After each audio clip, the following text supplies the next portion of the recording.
Hello guys! Magluluto tayo ngayon ng adobong atay ng manok. Lagyan lang natin guys ng paminta, laurel, dry chili, garlic, and shallots. Huwag din kalimutan lagyan ng sukang puti,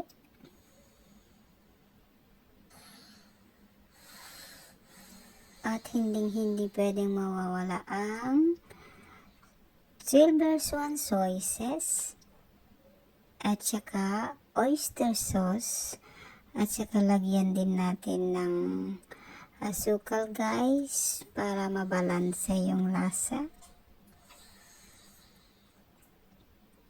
Ayan, ganyan lang siya guys. At saka inad ko na din yan yung chicken wing guys. Yan, sinabay ko na din yan sa atay. Ganyan lang siya guys. Huwag nyong lalagyan ng tubig. Ganyan lang, at saka natin sa apoy iluluto. Ayan. Pakuluan lang siya guys hanggang ganyan. Kasi yung atay magtutubig. So hindi na natin kailangan lagyan ng tubig. Ipapatuyo natin guys kasi mas masarap pag tuyot.